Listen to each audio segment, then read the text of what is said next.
ଚାଲିଛି ଗ୍ରୀଷ୍ମ ପ୍ରବାହ। ଅସହ୍ୟ ତାତିରେ କଲବଲ ହେଉଛି ସାରା ଓଡ଼ିଶା। ଆଗକୁ ଆହୁରି ଜାରି ରହିବ ଗ୍ରୀଷ୍ମ ପ୍ରବାହ।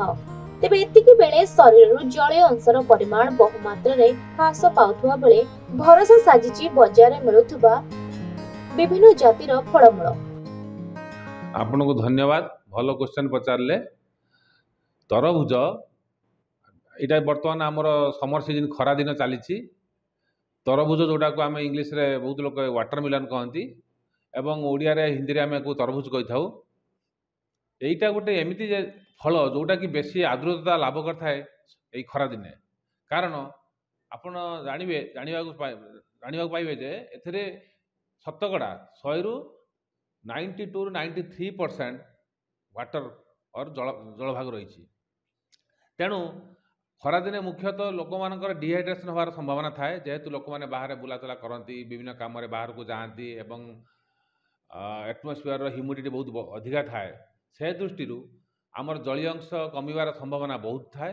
ତେଣୁ ଆମେ ଯଦି ତରଭୁଜ ନିୟମିତ ଭାବେ ଦିନକୁ କିଛି ଖାଇପାରିବା, ତେଣୁ ଏହା ଆମ ସ୍ୱାସ୍ଥ୍ୟ ପାଇଁ ଲାଭପ୍ରଦ ହେବ।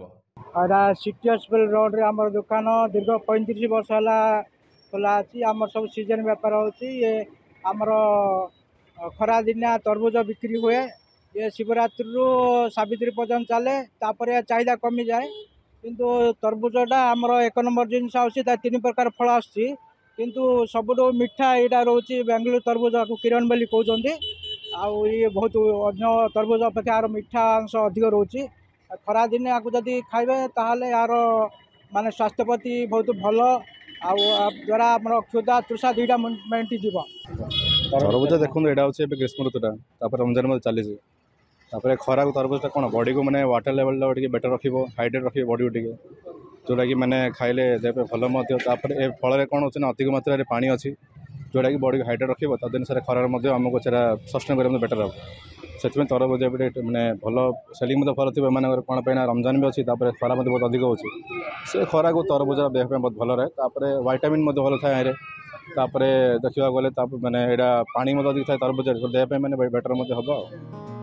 ଆଉ ଏହି ଫଳ ତାଲିକାର ସାରଣୀ ମଧ୍ୟରେ ରହିଛି ତରଭୁଜ। ଖାଇବାକୁ ଯେତିକି ସୁସ୍ୱାଦୁ, ଶରୀର ପାଇଁ ମଧ୍ୟ ସେତିକି ହିତକାରୀ। ଦିନକୁ ଦିନ ଗ୍ରୀଷ୍ମ ତାତି ବଢିବା ସହିତ ସେହି ଅନୁପାତରେ ବେଶ ବଢି ଚାଲିଛି ତରଭୁଜର ଚାହିଦା। ଖରାରେ ତରଭୁଜ ଦୋକାନରେ ବଢୁଛି ଭିଡ଼। କଥା ଯେ ତରଭୁଜ ଖାଇବା ଦ୍ୱାରା ସେଥିରେ ବିଭିନ୍ନ ପ୍ରକାର ଭିଟାମିନ୍ର ସମାହାର। ସିଏ ତରଭୁଜ ବିଭିନ୍ନ ପ୍ରକାର ଭିଟାମିନ୍ର ସମାହାର। ତେଣୁ ତରଭୁଜକୁ ଖାଇବା ଦ୍ୱାରା ସେଥିରୁ ଆମେ ବିଭିନ୍ନ ପ୍ରକାର ଭିଟାମିନ୍ ପାଇବା ଏବଂ ଜଳୀୟ ଅଂଶର ଅଭାବକୁ କେବେ ବି ଅଭାବ ହେବାକୁ ତରଭୁଜ ଦେବ ନାହିଁ। ଶରୀରରେ ସଫିସିଏଣ୍ଟ ମାତ୍ରାରେ ଜଳୀୟ ଅଂଶ ରହିବ। ଜଳୀୟ ଅଂଶ ରହିବା ଦ୍ୱାରା ଯେହେତୁ ଡିହାଇଡ୍ରେସନ୍ ମଧ୍ୟ ହେବାର ସମ୍ଭାବନା ନାହିଁ। ତେଣୁ ତରଭୁଜକୁ ଆମେ ଯଥେଷ୍ଟ ପରିମାଣରେ ଖାଇବା। ଏହା ମଧ୍ୟ ରୋଗ ପ୍ରତିରୋଧକ ଶକ୍ତି ବଢ଼ାଇବ, ଆମର ଦୃଷ୍ଟି ଶକ୍ତି ମଧ୍ୟ ବଢ଼ାଇବ। ତେଣୁ ଖରାଦିନେ ତରଭୁଜର ଯଥେଷ୍ଟ ଆବଶ୍ୟକତା ରହିଛି ଏବଂ ଖରାଦିନେ ଆମେ ତରଭୁଜକୁ ଖାଇବା ଆବଶ୍ୟକ। ଆପଣମାନେ ମଧ୍ୟ ତରଭୁଜକୁ ଖାଆନ୍ତୁ ଏବଂ ସୁସ୍ଥ ରୁହନ୍ତୁ। ବ୍ରହ୍ମପୁରରୁ ସଞ୍ଜୟ କୁମାର ବିଶ୍ୱାଳଙ୍କ ରିପୋର୍ଟ, ଖବର ଓଡ଼ିଶା।